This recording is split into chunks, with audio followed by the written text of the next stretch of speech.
video for. So we've been talking about, sin and how it robs people. And then we read in Leviticus, the 18th chapter, how those people that were not connected to God, that their minds were connected to the deceiver, the devil.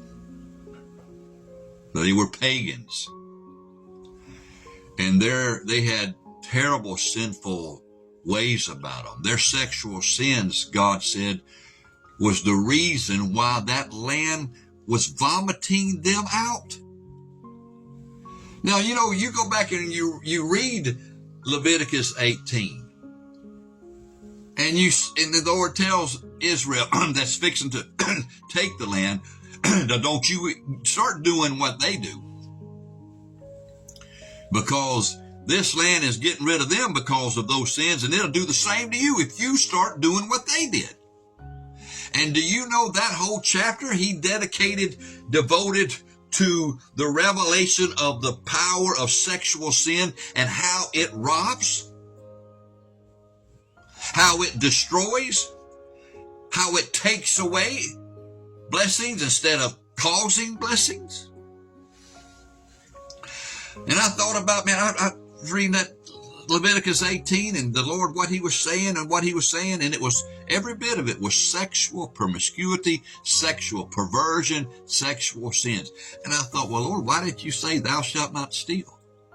Thou shalt not kill. I mean, he, of course did say that, but in that particular chapter, he said, this is the reasons this land vomits them out. Folks, they became sexually promiscuous and sexually monstrous and sexually perverted. Moms were sleeping with their sons. Dads were sleeping with their daughters. Blood kids, not adopted. But he also said, if somebody's adopted or stepsister, don't you sleep with them either. Men were having sex with men. Women were having sex with women. And the same were having sex with animals. And the Lord, after he listed all those sins, sexual sins that those people did, he said, now to Israel, I warn you, don't you do these sins. If you do, my blessing will not be with you. It would be as if you're not my people.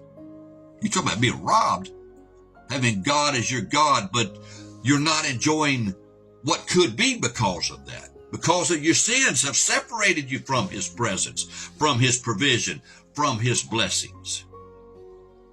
And so when he was giving them the thou shalt nots, it wasn't hate speech or Jesus being hateful to them. He was trying to save and bless them.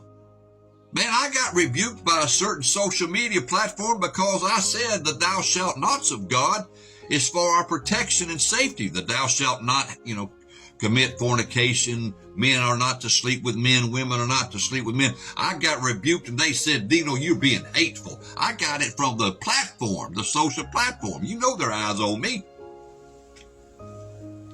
You're being hateful, Dino. And I said, that's not my word. God's the author of these words. And the thou shalt not is not God being hateful. He's trying to protect you from Satan and hell and misery. And so it is today, folks.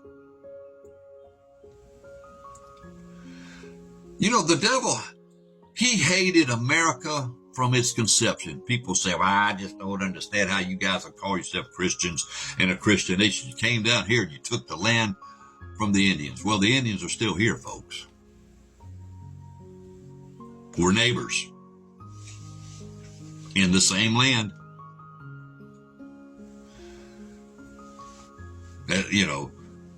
What did God say for Israel to do to the people that were in the promised land before them?